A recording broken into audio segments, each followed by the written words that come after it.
በስመ አብ ወወልድ ወመንፈስ ቅዱስ አሐዱ አምላክ። ሊቃውንተ ቤተክርስቲያን፣ ካህናት፣ አባቶች፣ ዲያቆናት፣ ወንድሞች፣ ምዕመናን ወምዕመናት፣ አባቶች፣ እናቶች፣ እህቶች፣ ወንድሞች እንዲሁም ሕፃናት አሰባሰበን በአምላካችን በኢየሱስ ክርስቶስ ፍጹም ሰላም በእናታችን በንጽሕት ቅድስት ድንግል ማርያም ፍጹም ሰላም እንደምን አላችሁ? ፍጥረትን ሁሉ ፈጥሮ የሚያበላ የሚያጠጣ የድንግል ማርያም ኢየሱስ ክርስቶስ የተመሰገነ ይሁን። አምላክን በድንግልና ጸንሳ በድንግልና የወለደችልን ዘላለማዊት ድንግል እመቤታችን የተመሰገነች ትሁን። ሊቀ መላእክት የመላእክት አለቃ ቅዱስ ሩፋኤል የተመሰገነ ይሁን። ቅዱሳን መላእክት፣ ቅዱሳን አበው፣ ቅዱሳን ነቢያት፣ ቅዱሳን ሐዋርያት፣ ቅዱሳን ጻድቃን፣ ቅዱሳን ሰማዕታት እንዲሁም ቅዱሳት አንስት የተከበሩ ሴቶች ሁሉ ሳይቀሩ እግዚአብሔር አምላክ ባከበራቸው መጠን የተመሰገኑ ይሁኑ። ለአንድ 10 ደቂቃ ከኔ ጋር አብረን እንቆያለን። ለዛሬ ትምህርታችን ርዕስ የማደርገው ቅድስት ሥላሴ በሚል ነው። በዚህ ርዕስ መሰረታዊ ዓላማ የማደርገው ስለ ቅድስት ሥላሴ መናገር ነው። ቅድስት ሥላሴ ቅድስት ያው ቀደሰ ለየ ነው። ቅድስት ማለት ልዩ ማለት ነው። ሥላሴ ማለት ደግሞ እንግዲህ ሰለሰ ሶስት አደረገ ከሚለው የግዕዝ ግስ የተወሰደ ሲሆን ሥላሴ ማለት ሶስትነት ማለት ነው። ቅድስት ማለት ልዩ ማለት ነው። ቅድስት ሥላሴ ስንል ልዩ ሶስትነት ማለት ነው።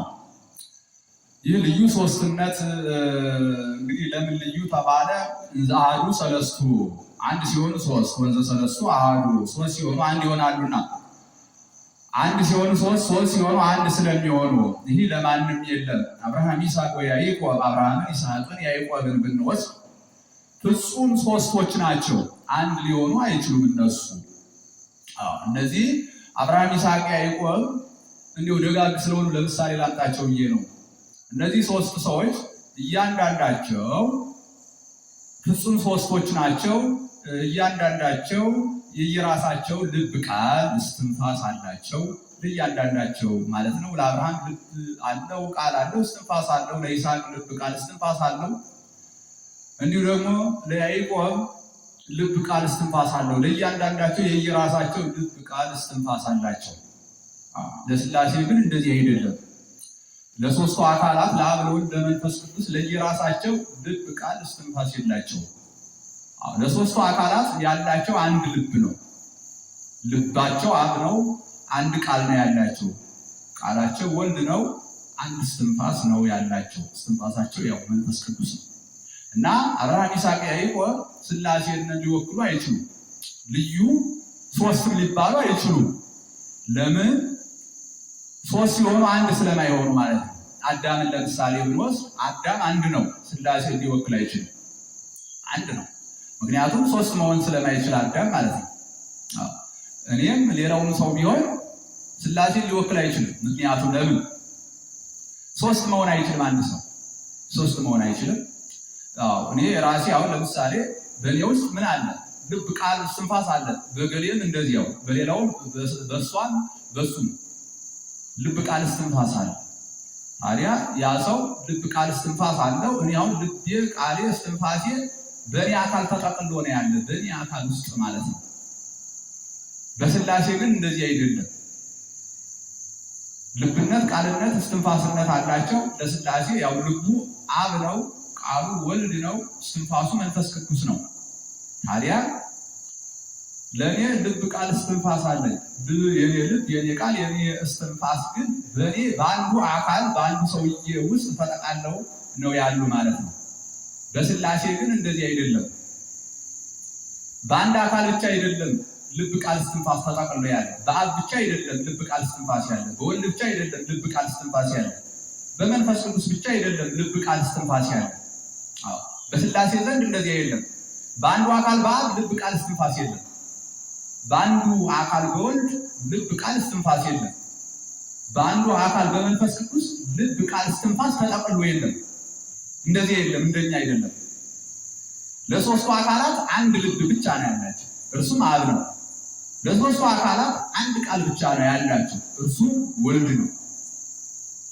ለሶስቱ አካላት አንድ እስትንፋስ ብቻ ነው ያላቸው፣ እርሱም መንፈስ ቅዱስ ነው። እነዚህ ሶስቱ አካላት በአንድ ልብ ያስባሉ። በአብ ልብነት ያስባሉ፣ ያውቃሉ። በአንድ ቃል በወልድ ደግሞ ይናገራሉ። ዓለሙን ፈጥረውበታል። ሰማይ ሁን ሲለው ሰማይ ይሆናል፣ ምድር ሁን ሲለው ምድር ይሆናል። ፈጥረውበታል። በአንዱ እስትንፋስ በመንፈስ ቅዱስ ሕያው ሆነው እየተነፈሱ ይኖራሉ ማለት ነው። አሁን ሥላሴ በአንድ ልብ እንዲያስቡ፣ በአንድ ቃል እንዲናገሩ፣ በአንድ እስትንፋስ እንዲተነፍሱ ይህን ስርዓት የሚያገናዝብልን መለኮት ይባላል። መለኮት ማለት ስልጣን ማለት ነው። በራሳቸው በመለኮት ስልጣን ነው። በአንድ ልብ የሚያስቡ፣ በአንድ ቃል የሚናገሩ፣ በአንድ እስትንፋስ የሚተነፍሱ በራሱ በመለኮት ስልጣን ነው። መለኮት በተባለው ስልጣን ማለት ነው። መለኮት ማለት ስልጣን ማለት ነው እና እነዚህ ሶስት አካላት በአንድ ልብ ነው የሚያስቡ፣ በአንድ ቃል ነው የሚናገሩ፣ በአንድ እስትንፋስ ነው የሚተነፍሱ ማለት ነው። እንግዲህ እግዚአብሔር አንድ ነው። ለአንዱ እግዚአብሔር ሶስት አካል አለው። እግዚአብሔር አንድ ነው። ለአንዱ እግዚአብሔር ምን አለው ስንል ሶስት አካላት አሉት። እግዚአብሔር አንድ እንደሆነ በዘጸአት 20 ምን ይላል? እኔ እግዚአብሔር አምላክ አንድ ነኝ፣ አምላክ እግዚአብሔር እኔ ነኝ፣ ሌላ አምላክ አታምልክ ይላል። በኦሪት ዘዳግም በምዕራፍ 6 ምን ይላል? እስራኤል ሆይ ስማ እግዚአብሔር አምላክ አንድ ነውና ይላል።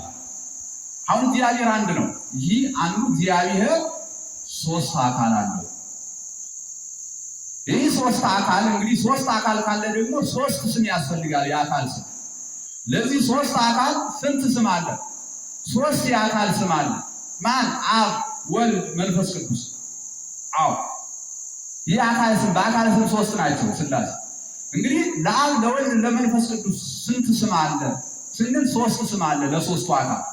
ማን የሚል? አብ፣ ወልድ፣ መንፈስ ቅዱስ የሚል ስም። እነዚህ የአካል ስሞች በሥላሴ አካል አይቀደሙም፣ አብረው ነው ያሉ። አሁን ለምሳሌ እኔ ሰው ነኝ። ሰዎች ከተወለዱ በኋላ የተለያየ ስም ሊሰጥ ይችላል። አበበ ከበደ ሊል ይችላል። የዘመኑ ሁኔታ የጊዜው ሁኔታ አይተው ሰዎች እንደው ዝም ብለው የሆነ ነገር ስም ሊሰጡ ይችላሉ። እኔ አንድ የሆነ ሰውዬ የሆነች ልጅ ስሟ ላግኝሽ ማታ ይባላል። ለምንድን ነው ስምሽ እንደዚህ የተባለ ስል አባቴ ነው ያወጣልኝ። ለምን እንዲህ ያለ?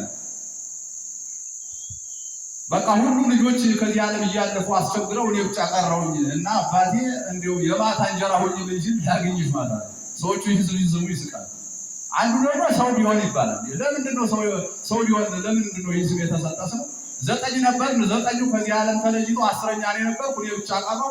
እንዲሁ አባቴ ሰው ቢሆን አለ ምናልባት ቢያድግ ብሏል። እና ሰዎች ዘመን ጊዜን እያዩ የሆነ ስም ሊሰይሙ ይችላል። ግን ይህ የሚወጣልን ስም የአካል ስም አይደለም። የኛ የአካል ስም አይደለም በፍጹም አለ። የኛ የአካል ስም ግን ምንድን ነው? የሰው የአካል ስም ምንድን ነው ስንል ሰው በፅንስ ውስጥ ተስሎተ መልክ ተደርጎበት ሥላሴ ተስሎተ መልክ አድርገውለት ትንንሽ እጅጎች፣ ትንንሽ አይኖች እንዲህ ብለው ሰው የሰውነትን ቅርጽ ሲይዝ በፅንስ ውስጥ ሰው የሰውነትን ቅርጽ ሲይዝ ያን ጊዜ የተሰጠው ስም ያ የአካል ስም ይባላል። የሰው የአካል ስም ያ ምንድን ነው? ሰው ነው። የኛውን የአካል ስማችን ሰው ነው። ለሥላሴም የአካል ስም ምንድን ነው ስንል አብ፣ ወልድ፣ መንፈስ ቅዱስ የሚለው ነው ማለት። አሁን የኛ የአካል ስም ከኛ አካል አይቀዳደምም። የሚገርማቸው የሰውነት ቅርጽ ስንይዝ ጀምሮ ሰው ተብለናል በቃ። ስለዚህ አንቀዳደምም ማለት ነው። የኛ የአካል ስም እና አካላችን አይቀዳደምም። የሰውነት ቅርጽ ስንይዝ ጀምሮ ሰው ተብለናል ማለት ነው። ለሥላሴ ደግሞ የአካል ስም አለ፣ አብ፣ ወልድ፣ መንፈስ ቅዱስ። ይህ የአካል ስም ይህ ሶስቱ የአካል ስም ከሶስቱ አካል ከሥላሴ አካል ጋር እኩል ነው፣ አይቀዳደምም። የሥላሴን አካል አይቀድምም። የሥላሴን አካል ይህንን ሶስቱን ስም አብ፣ ወልድ፣ መንፈስ ቅዱስ የሚለውን ስም አይቀድምም። አብ፣ ወልድ፣ መንፈስ ቅዱስ የሚለው ስምን የሥላሴን አካል አይቀድምም፣ አይቀዳደሙም። አብረው ነው ያሉ የአካል ስም ነው። አብረው ያሉ ስሞች ናቸው አብ፣ ወልድ፣ መንፈስ ቅዱስ የምንለው እና አንዱ እግዚአብሔር ሶስት የአካል ስም አለው። አንዱ እግዚአብሔር ሶስት አካል ነው። ይሄ እንግዲህ ሶስት አካል ሲኖር ደግሞ ሶስት ስም መኖር አለበት። ለሶስቱ አካል ስማቸው ማን ይባላል? አብ፣ ወልድ፣ መንፈስ ቅዱስ። ሥላሴ በአካል ሶስት ናቸው፣ በስምም ሶስት ናቸው። የስም ሶስትነት ለሶስቱ አካል ሶስት ስም አለ። ምን የሚል? አብ፣ ወልድ፣ መንፈስ ቅዱስ የሚል። ይህንን አስመረን ማየት አለብን። ምክንያቱም አንድ የሚሆኑበት ስም ስላለ ሥላሴ ከአካል ስሞች ደግሞ አንድ የሚሆኑበት ስም አለ። እግዚአብሔር፣ አዶናይ፣ ኤልሻዳይ የሚሉ ስሞች የአንድነት ስም ናቸው። ከዚህ ግን ለየት ብሎ የአካል ስም ግን ሶስት ነው። አብ ወልድ መንፈስ ቅዱስ የሚል ማለት ነው። እና ለእግዚአብሔር ሶስት አካል አለው። የምደጋግምላችሁ ምስጢረ ሥላሴ በጣም የረቀቀ ስለሆነ ማለት ነው በጥንቃቄ እንድትረዱት ነው። በጥንቃቄ እንድትረዱ ነው። እና ለእግዚአብሔር ሶስት አካል አለው ማለት ነው። ሶስት አካል አለው። ይሄም አብ ወልድ መንፈስ ቅዱስ ይባላል። ለዚህ ሶስት አካሉ ደግሞ ሶስት የአካል ስም አለው። ለሥላሴ ሶስት አካል አለው። ለሶስቱ አካል ደግሞ ሶስት ስም አለው። ምን ምን? አብ ወልድ መንፈስ ቅዱስ ተብለው ማለት ነው። እና እነዚህ ስሞች እንግዲህ አካልን ስንመለከት አካል የኔ ባይነት ያለው እሱ ባይነት ያለው እሱ የሚባል እሷ የምትባል እኔ የሚባል የኔ ባይነት ስልጣን ያለው ያ አካል ይባላል። አሁን መሬት አካል ነው። ከመሬት ምን ይረቃል ስንል ከመሬት ማን ይረቃል ስንል ውሃ ረቀቅ ይላል። ከውሃ እሳት ረቀቅ ይላል። ከእሳት ነፋስ ረቀቅ ይላል። ከነፋስ ማን ይረቃል ስንል የሰው ነፍስ። ከሰው ነፍስ ማን ይረቃል? መላእክት። ከመላእክት ማን ይረቃል? ሥላሴ።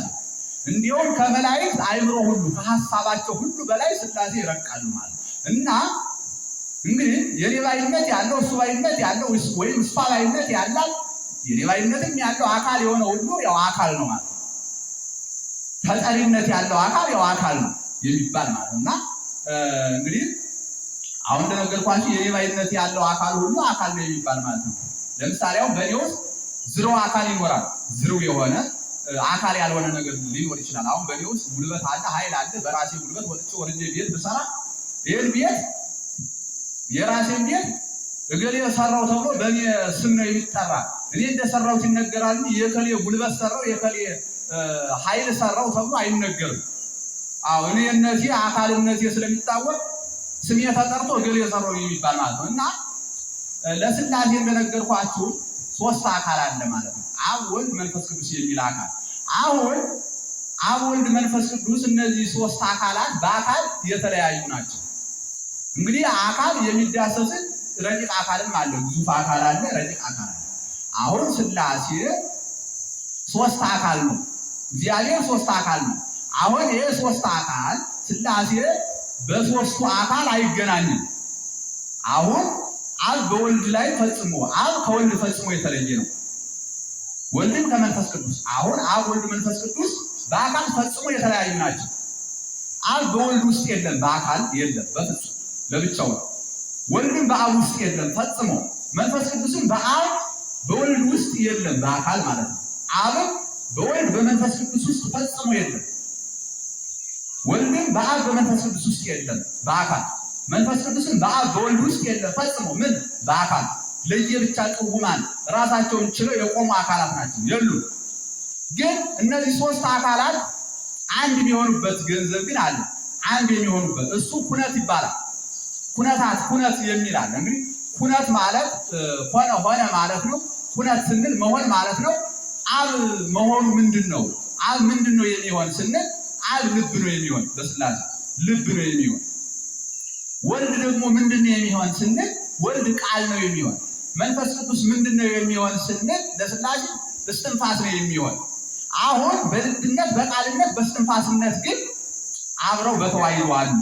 በአካል ነው እንጂ የተለያዩ፣ በኩነት ግን አንድ ናቸው። አሁን ኢየሱስ ክርስቶስ ማለት ነው ወልድ ማለት ነው። ወልድ አካላዊ ቃል ወልድ በተለየ አካሉ እመቤታችንን ተዋህዷል። ከእመቤታችን ከስጋዋ ስጋ ከነፍሷ ነፍስ ነስቶ ተዋህዷል። አምላክ ሰው ሆኗል። ቃል ማለት ነው ቀዳማዊ ቃል በተለየ አካሉ ምን ሆኗል? ሰው ሆኗል። ማን ብቻ? ወልድ ብቻ ማለት ነው። አካላዊ ቃል ወልድ ብቻውን ከእመቤታችን በተለየ አካሉ ምን ሆኗል? ሰው ሆኗል። አብ መንፈስ ቅዱስ ደግሞ እመቤታችን ተዋህደዋታል። በምንድን ነው የተዋህዷል? በአካል አይደለም፣ በኩነት ተዋህደዋታል። ለምንድን ነው በኩነት የተዋህዷት ስንል ለወልድ ልቡ ማን ነው? አብ ነው። ለወልድ እስትንፋሱ ማን ነው? መንፈስ ቅዱስ ነው። በኩነት ግን ተዋህደዋታል ማለት ነው። በአካል ግን ብቻውን ተለይቶ የተዋሃደ ማን ነው? ወልድ ነው። አካላዊ ቃል ወልድ ብቻውን ምን ሆኗል? ከእመቤታችን በተለየ አካሉ ለይቶ ማለት ነው። የተለየ አካል ነው ያለው። በተለየ አካሉ ምን ሆኗል? ከእመቤታችን ሰው ሆኗል። አብና መንፈስ ቅዱስ ደግሞ አንዱን ተዋህደዋታል እመቤታችን። በምንድን ነው የተዋህደዋት ስንል በተለየ አካላቸው አይደለም፣ በሁነት ነው። ሁነት እንዴት ነው ስንል ቅድም እንደነገርኳችሁ አብ ልብ ነው ለሥላሴ፣ ወልድ ቃል ነው ለሥላሴ፣ መንፈስ ቅዱስ እስትንፋስ ነው። ስለዚህ በሁነት ተዋህደዋታል ማለት ነው አብ መንፈስ ቅዱስ። እንዴት ተዋህደዋል? ለወልድ አብ ምኑ ነው? ልቡ ስለሆነ። ለወልድ መንፈስ ቅዱስ ምኑ ነው? እስትንፋሱ ስለሆነ። ልብ ቃል እስትንፋስ የሌለው አካል የለም። ስለዚህ እኒህ ሶስት አካላት በሁነት ግን አንድ ይሆናሉ ማለት ነው። በልብነት በቃል የአብ ከዊንነቱ ምንድነው ስንል ልብ መሆን ነው። የወልድ ከዊንነቱ ምንድነው ስንል ቃል መሆን ነው። የመንፈስ ቅዱስ ከዊንነቱ ምንድነው ስንል እስትንፋስ መሆን ነው። አሁን እኒህ ሶስት አካላት ሥላሴ በአንድ ልብ እንዲያስቡ፣ በአንድ ቃል እንዲናገሩ፣ በአንድ እስትንፋስ እንዲተነፍሱ ይሄንን ስርዓት የሚያገናዝብልን መለኮት ይባላል። መለኮት ማለት ስልጣን ማለት ነው። ስለዚህ እነዚህ ሶስት አካላት አብ፣ ወልድ፣ መንፈስ ቅዱስ እንደነገርኳችሁ ለእግዚአብሔር አምላካችን አንድ ነው፣ ግን ሶስት አካል አለው። እነዚህ ሁነት ያልኳችሁ ደግሞ ልብነት፣ ቃልነት፣ እስትንፋስነት ያልኳችሁ ሁነት የምንላቸው በማይገናኙ በሶስቱ አካላት ውስጥ የሚገናኙ ሶስት ሁነታት አሉ። ልብነት፣ ቃልነት፣ እስትንፋስ ነው። እንግዲህ አብ ልብ ነው። አብ ልብ አለው። ልቡ ማን ነው? ራሱ አብ ነው። ወልድ ልብ አለው። ልቡ ማን ነው? ወልድ። ለወልድ ልቡ ማን ነው? አብ ልብ አለው። ልቡ ማን ነው? ራሱ አብ ነው። ወልድ ልብ አለው። ልቡ ማን ነው? አብ ነው። መንፈስ ቅዱስ ልብ አለው። ልቡ ማን ነው? አብ ነው። ወልድ ቃል አለው። ወልድ እንግዲህ ቃል ነው። ወልድ ቃል አለው። ቃሉ ማን ነው? ራሱ ወልድ ነው። ወልድ ቃል ነው። ቃል አለው ሳይሆን ወልድ ቃል ነው። ራሱ ቃል ነው። አብ ልብ ነው ብያችኋለሁ። አብ ልብ ነው። አብ ልብ አለው። የአብ ልቡ ማን ነው? ራሱ አብ ነው። ወልድ ቃል ነው። የወልድ ቃሉ ማን ነው? ራሱ ቃል ወልድ ነው። ለመንፈስ ቅዱስ ቃል አለው። እንግዲህ ለአብ ልብ አለው። ልቡ ማን ነው? አብ ነው። ለወልድ ልብ አለው። ልቡ ማን ነው? አብ ነው። ለመንፈስ ቅዱስ ልብ አለው። ልቡ ማን ነው? አብ ነው። ለወልድ ቃል አለው። ቃሉ ማን ነው? ራሱ ወልድ ነው። ለአብ ቃል አለው። ቃሉ ማን ነው? ወልድ። ለመንፈስ ቅዱስ ቃል አለው። ቃሉ ማን ነው? ወልድ። መንፈስ ቅዱስ እስትንፋስ አለው። መንፈስ ቅዱስ እስትንፋስ ነው። እንግዲህ እስትንፋስ አለው መንፈስ ቅዱስ። ለመንፈስ ቅዱስ እስትንፋሱ ማን ነው? ራሱ መንፈስ ቅዱስ። የአብ እስትንፋሱ ማን ነው? ራሱ መንፈስ ቅዱስ። ለአብ ደግሞ እስትንፋሱ ማን ነው? መንፈስ ቅዱስ። ለወልድ እስትንፋሱ ማን ነው? መንፈስ ቅዱስ። እና እኒህ ሶስት አካላት ለአብ እስትንፋሱ ማን ነው? መንፈስ ቅዱስ። መንፈስ ቅዱስ እስትንፋስ አለው። እስትንፋሱ ማን ነው? ራሱ መንፈስ ቅዱስ። ለአብ እስትንፋስ አለው። እስትንፋሱ ማን ነው? መንፈስ ቅዱስ። ለወልድ እስትንፋስ አለው። እስትንፋሱ ማን ነው? መንፈስ ቅዱስ። አሁን እኒህ ሶስት አካላት በአንድ ልብ በአብ ልብነት ያስባሉ፣ በወልድ ቃልነት ይናገራሉ፣ በመንፈስ ቅዱስ እስትንፋስነት ሕያው ሆነው ይኖራሉ። በአብ ልብነት ያስባሉ። ልባቸው አንድ ነው። በአብ ልብነት ያስባሉ። በአንድ ልብ ስለሚያስቡ ሀሳባቸው አይለያይም። አንድ ነው ሥላሴ። በአንድ ልብ ስለሚያስቡ እውቀታቸው አንዲት ናት። በአንድ ቃል ስለሚናገሩ ቃላቸውም አይለያይም። የፈጠረውም በቃል ነው። ሰማይሁን ምድሩን እያሉ ማለት ነው። ሥላሴ በአንድ ቃል ነው የሚናገሩ። ሥላሴ በአንድ እስትንፋስ ስለሚተነፍሱ ሕይወታቸው አንድ ነው፣ አይቀዳደም። አንድ ሕይወት ነው ያላቸው እኒህ ሶስት አካላት እና በአብ ልብነት ምን ይላሉ? ያስባሉ። በወልድ ቃልነት ምን ይላሉ? ይናገራሉ። በመንፈስ ቅዱስ እስትንፋስነት ሕያው ሆነው እየተነፈሱ ይኖራሉ ማለት ነው። እኒህ ሶስት አካላት እንደኛ አይደሉም። ተመልከቱ፣ እንደኛ አይደሉም። እና አብ፣ ወልድ፣ መንፈስ ቅዱስ እንደነገርኳቸው አብ ልብ ነው፣ ወልድ ቃል ነው፣ መንፈስ ቅዱስ እስትንፋስ ነው። አሁን እነዚህ አይቀዳደሙም። እኔ አሁን ለምሳሌ እኔ ለራሴ ምን አለ? ልብ ቃል እስትንፋስ አለ አይደል? ልብ ቃል እስትንፋስ አለ።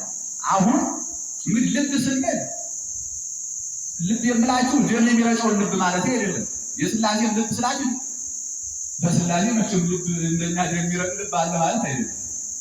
በእኛ ልብ የምላችሁ ደም የሚረጨውን ማለት አይደለም። ሐሳብ ማለት ነው። ልብ ማለት ሐሳብ ማለት ነው። እና እኔ አሁን ሐሳብ አለን፣ ቃል አለን፣ እስትንፋስ አለን። ሐሳብ፣ ቃል፣ እስትንፋስ መቼም ተለያይቶ አያውቁም። በፍጹም አይለያዩም፣ አይቀዳደም። ለምሳሌ አንዳንድ ሰው ከልቡ በፊት ቃሉ ቀድሞ ከቃሉ በፊት ልቡ ይቀድም ይመስል ይኖራል። ከቃሌ በፊት ከልቤ በፊት ከቃሌ በፊት ልቤ ይቀድማል ብሎ የሚያስብ ሊኖር ይችላል። ከቃል በፊት ሐሳቤ ይቀድማል ብሎ የሚያስብ ሰው ሊኖር ይችላል። ከሐሳቤ በፊት ቃሌን ሐሳቤ ይቀድመዋል ሊል ይችላል። ቃል ዘግይቶ ስለሚወጣ ሐሳቤ ሊቀድም ይችላል ብሎ የሚያስብ ሰው ሊኖር ይችላል። ግን አይቀዳደም።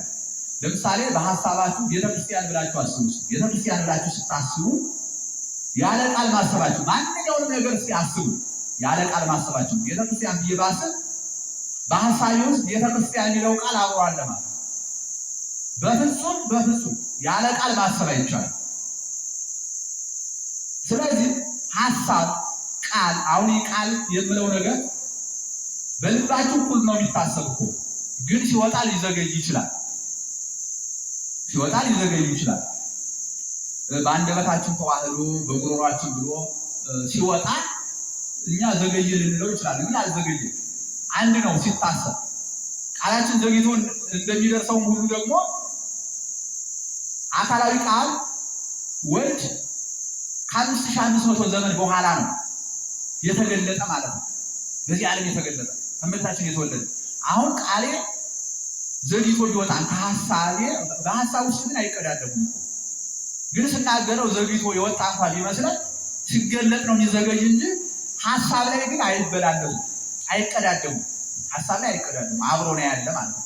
ሳስበው ጀምሮ አሁን እንደነገርኳችሁ ያለ ቃል ምንም አይነት ነገር ልታስባችሁ የፈለገው እና ቃልም ሐሳብም ቃልም እስትንፋስም በፍጹም አይለያዩ፣ አይቀዳደሙም። ሥላሴ እንደዚያ ናቸው። አብ ወልድን አይቀድሙም፣ መንፈስ ቅዱስን አይቀድሙም። ወልድን አብን መንፈስ ቅዱስን አይቀድሙም። መንፈስ ቅዱስን አብን ወልድን አይቀድሙም፣ አይቀዳደሙም እንደነገርኳችሁ። ምክንያቱም አብ ሐሳብ ነው ብያችኋለሁ። ልብ ነው፣ ሐሳብ ነው። ቃል አብሮ አለ በሐሳብ ውስጥ ማለት ነው። እንፍጠር ብሎ ሲያስብ እኮ ሐሳቡ እኮ አብሮ አለ። ለመፍጠር ግን አቆይቶ ሊፈጥር ይችላል፣ አዘግይቶ ሊፈጥር ይችላል። ሲገለጥ ግን ለመፍጠር ሲገለጥ ግን ሊዘገይ ይችላል። ግን እንፍጠር የሚለው ሐሳብ አብሮ አለ ማለት ነው። አሁን አይቀዳደሙም ማለት ነው። ሲገለጥ ወይ እንደነገርኳችሁ ከ5500 ዘመን በኋላ ሲገለጥ ቃል ዘግይቶ ሊገለጥ ይችላል፣ ተወለደ የምንለው ማለት ነው። ሐሳብ ውስጥ ግን አንድ ነው፣ አይለያይም፣ አይቀዳደምም፣ አብሮ ነው። ልብ፣ ቃል፣ እስትንፋስ እነዚህ አይቀዳደሙም፣ አይበላለጥም እና አብ ልብ ነው፣ ወልድ ቃል ነው፣ መንፈስ ቅዱስ እስትንፋስ ነው። እነዚህ ሶስት አካላት እንደነገርኳችሁ አይበላለጡ፣ አይቀዳደሙም እና ሥላሴ ራሱን እንግዲህ እግዚአብሔር ሶስት አካል አለው።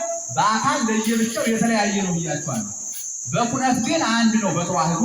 በኩነት ግን በልብነቱ፣ በቃልነቱ፣ በእስትንፋስነቱ ግን በኩነት ግን ይህ ሶስት አካል በተዋህዶ አንድ ሆኖ ይኖራል ማለት ነው። አንድ ሆኖ ይኖራል እና እንግዲህ እንደነገርኳችሁ አንድ እግዚአብሔር ነው ያለው። አንድ እግዚአብሔር አለ። ይህ አንድ እግዚአብሔር ደግሞ እንደነገርኳችሁ ሶስት አካል አለው ማለት ነው። የአካል ስም ቅድም እንደነገርኳችሁ በስም ሶስት ነው ብንል አብ፣ ወልድ፣ መንፈስ ቅዱስ የሚለው ነው። እንደገና የአካል ግብር ይባላል። እነዚህ አካላት ግብር ማለት ስራ ማለት ነው። እነዚህ ሶስት አካላት ስራ አላቸው፣ ግብር አላቸው፣ የአካል ግብር አላቸው። ሶስት ግብር ነው ያላቸው፣ የተለያየ ስራ ማለት ነው። ግብር ማለት ስራ ማለት ነው። አብ ስራው ምንድነው? አባትነት፣ አብ አባት፣ ወልድ ልጅ፣ መንፈስ ቅዱስ እስትንፋስ። አሁን ይሄ ግብር ነው። የምን ግብር? የአካል ግብር ማለት ነው። እኒህ አካላት ስራ አላቸው ብያቸዋለሁ። ስራ አላቸው እነዚህ አካላት። አብ ምን ማለት ነው? መውለድ። አብ አባት። አሁን የግብር እንግዲህ የአካል ግብር ስንል የአካል ስራ ማለት ነው። ለነዚህ ለሶስቱ አካላት ስራ አላቸው ማለት ነው። አብ ስራው ምንድነው? አባት መሆን ነው። አባትነት አባት ነው አብ። ወልድ ስራው ልጅ፣ መንፈስ ቅዱስ ስራው ሰራጺ። አሁን ይህ የግብር የአካል ግብር ይባላል። በዚህ ሶስት ቆጠርን ማለት ነው። እንደገና የአካል ግብር ስም ይባላል። የአካል ግብር ስም የአካል ግብር ስም የነዚህ የአካል የስራቸው ስም ደግሞ አለ። ወላዲ፣ ተወላዲ፣ ሰራጺ። አብ ወላዲ ነው፣ ወልድ ተወላዲ ነው፣ መንፈስ ቅዱስ ደግሞ ሰራጺ ነው ማለት ነው። እና እነዚህ ሶስት አካላት በስም በአካል በግብር እንዴት ሶስት እንደሚሆኑ እንደነገርኳችሁ እነዚህ ሶስት አካላት ማለት ነው። እነዚህ ሶስት አካላት ደግሞ አንድ እንዴት ይሆናሉ? በተዋሕዶ ቅድም እንደነገርኳችሁ በከዊንነት፣ በአብ-ልብነት፣ በወልድ ቃልነት፣ በመንፈስ ቅዱስ እስትንፋስነት ሳይለያዩ ደግሞ በከዊን አንድ ናቸው ብያችኋለሁ። እንግዲህ ሥላሴ እንዴት ሶስት ይሆናሉ? በስም በአካል በግብር እንዴት እንደሚሆኑ የነገርኳችሁ ማለት ነው። እንዲሁ ደግሞ ሥላሴ አንድ የሚሆኑበት ደግሞ አለ። አንድ አምስት ደቂቃ ተጠቅሜ ሥላሴ አንድ የሚሆኑበት ምን አለ ስንል አንድ የሚሆኑበት ግብር አለ። እንግዲህ ሥላሴ አንድም ሶስትም ናቸው። ሥላሴን አንድና ሶስት አንል። አንድና ሶስት ካለ አንድ ሲደመር ሶስት አራት ወደሚለው ሊሄድ ነው ማለት ነው። እንደዚህ አይደለም። አንድም ሶስትም ነው። አንድ ሲሆን ሶስት ይሆናሉ፣ ሶስት ሲሆን አንድ ይሆናሉ። እንዴት ሶስት ይሆናሉ የነገርኳችሁ። አንድ እንዴት ይሆናሉ? አንድ የሚሆኑ ደግሞ ሥላሴ በምንድን ነው ስንል በባህሪ ነው። ባህሪ ማለት እንግዲህ ምንነት ማለት ነው። አሁን አካል ምን ይባላል? አካል ማንነት። ለአካል ማንነት ሲባል እሱ ማን ነው? እሷ ማናት? ያ ደግሞ የኔ ባይነት ይኖረዋል። ለአካል ራሱን የቆመ ነው ብያቸዋል። ስለዚህ ለአካል ማንነት ሲሆን ለባህሪ ግን ምንነት ነው። አሁን እግዚአብሔር በባህሪ አንድ ነው። ባህሪ ማለት ምንነት ማለት ነው። የእግዚአብሔር ምንነቱ ይታወቃል አይታወቅም? እንኳን የእግዚአብሔር የኛ ምንነት አይታወቅም። አዎ እግዚአብሔር አይመረመርም። ስለዚህ የእግዚአብሔር ምንነቱ እግዚአብሔር በባህሪ አንድ ነው። ባህሪው ምንድነው? ምንነት ነው። የእግዚአብሔር ባህሪ ምንነቱ አይመረመርም። እንዴት እንደሚፈጥር እንዴት እንደሚሰራ አንመረምረው። ነገር ግን ለባህሪው ግን መገለጫዎች አሉ። በሶስት ወር ክረምት አብቅሎ በዘጠኝ ወር በጋ አብስሎ ማብላት ማጠጣቱ ፈጥሮ ማሳየቱ ይህ ሁሉ የባህሪ መገለጫ ነው። እግዚአብሔር በዚህ ሁሉ ምንድነው ስንል አንድ አምላክ ነው እና አንድነቱ ሶስትነቱ በመጽሐፍ ቅዱስ ብዙ ቦታ ተጽፏል ማለት ነው። እግዚአብሔርን አለ ሰውን በመልካችን ሰውን በምሳሌያችን በመልካችን እኛን አስመስለን እንፍጠር ይላል። ዘፍጥረት 7 ላይ ስትመለከቱ 3 ላይ ስትመለከቱ ምን ይላል? እግዚአብሔርም አለ ይልና ሰውን በመልካችን እንደ ምሳሌያችን እንፍጠር። እግዚአብሔርም አለ ብሎ አንድነቱ ተመልከቱ፣ አንድ መሆኑ። ከዚያ በመልካችን እንፍጠር ይላል ደግሞ በመልካችን ብሎ ሶስትነትን። አሁን በመልካችን የሚለውን ራሱ ዝም ብላችሁ በደንብ ስትመለከቱት ብዛት ይመስላል መልካችን የሚለው በመልካችን ሲል፣ ነገር ግን አንድነት አለበት። በመልካችን ማለት አሁን በመልካችን ሲል እንግዲህ ሥላሴ በመፍጠር አይለያዩም ማለት ሶስቱ አካላት በመፍጠር አንድ መሆናቸውን ያሳያል። እንፍጠር ነው ያለ። በመልካችን በመልኮቻችን አላለም፣ በመልካችን ነው ያለ። አሁን በመልካችን ሲል ሥላሴ ራሱ መልካቸው አንድ አይነት ነው። አሁን በስዕል እንደምትመለከቱ ለማሳየት የቅድስት ሥላሴ ስዕል ስትመለከቱ አንድ አይነት መልክ ነው ያላቸው፣ ግን ለየብቻቸው ራሳቸውን ችለው የቆሙ አካላት ናቸው። አሁን በመልካችን ሲል መልካቸው አንድ አይነት ሆኖ ግን የተለያዩ ሶስት አካላት ማለት ነው። ከዚያ በመልካችን ካለ በኋላ እንፍጠር ይላል። እንፍጠር የሚለውን ራሱ ዝም ብላችሁ ስትመረምሩት ብዛት ይመስላል እንጂ እንፍጠር ሲል ሥላሴ በመፍጠር አንድ እንደሆኑ ያሳያል። እንፍጠር ነው ያለው፣ ልፍጠር አላለም፣ እንፍጠር። አሁን በመፍጠር ስልጣን አንድ እንደሆኑ ያሳያል። እንፍጠር እንዲህ ይላል፣ ኑ እንውረድ ቋንቋቸውን እንደበላልቅባቸው ይላል ዘፍጥረት 7 ላይ።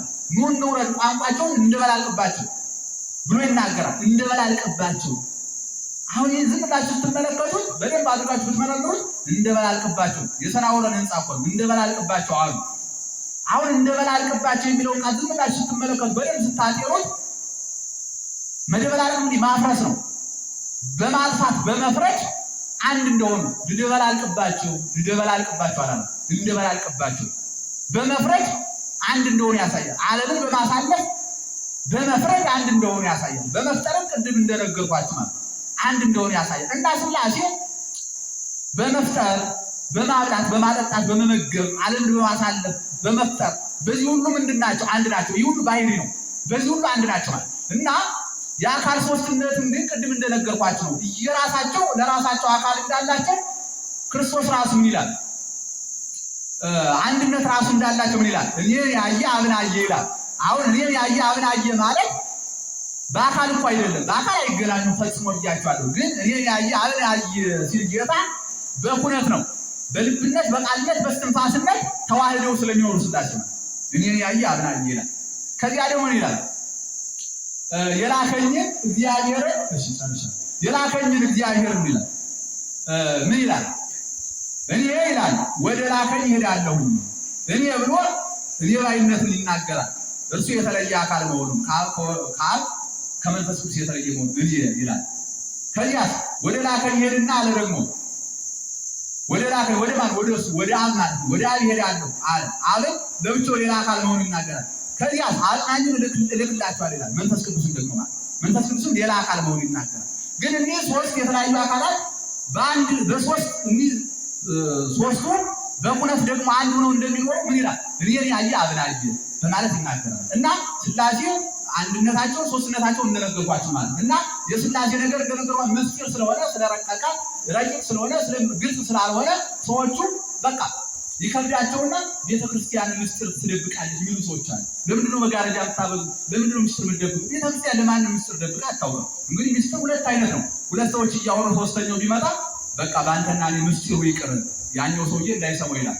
ሶስተኛው ሰውዬ ሳይሰማው ይቀራል፣ ምስጢሩ ሆኖ ይቀርበታል። ደግሞ እየተነገረን ምስጢር ይሆናል አይገባን ማለት እየተነገረ ከአይምሮ በላይ የረቀቀ ስለሆነ ምስጢር ይሆናል። የሥላሴ ነገር አሁን ሁልጊዜ እንማረዋለን። ድገምልኝ ያሰኝ አይገባን ማለት ሁልጊዜ ይነገራል ግን አይገባን። ስለዚህ እየተነገረን እየተማርነው ምስጢር ሆኖ ይቀርብን ነገር አለ። አሁን ነገረ ሥላሴ ነው። የሥላሴ ምስጢር በቃ ረቂቅ ነው። ስለዚህ ድገምልኝ ይላል። ሲያንተው ምን ይላል? በቃ ተው ይላል። በቃ ተው እንዲህ ነው እንጂ ቤተክርስቲያን ሁልጊዜ ታስተምራለች። እና እግዚአብሔርን ደግሞ ከመረመርነው ምኑን እግዚአብሔር ሆነው፣ ሥላሴን ከመረመርነው ምኑን ሥላሴ ሆነው፣ እግዚአብሔርን ከመረመርነው ምኑን ልዑል ሆነው፣ ምኑን አምላክ ሆነው። ስለዚህ አይመረመርም እና እጹብ ድንቅ ማለት ብቻ ነው። እና ሥላሴ አንድም ሶስት ናቸው። አንድነታቸው እንዴት ነው እንደነገርኳችሁ፣ ሶስትነታቸው እንዴት ነው እንደነገርኳችሁ ነው። እንግዲህ ሌላ ጊዜ ሲኖረን ደግሞ በደንብ አድርገን እንነጋገራለን። ያው የሥላሴ ነገር እንግዲህ በዚህ በትምህርተ ሥላሴ አንድ ጥፋት ከተገኘ ሃይማኖት ስለሚያፋልስ ሰውን ወደ ክደት ሌላ ነገር ስለሚመራ በጥንቃቄ ነው። ሌላ ጊዜ ደግሞ በሰፊው እንማማራለን። ሰዓታችን ስለወሰድኩ ይቅርታል።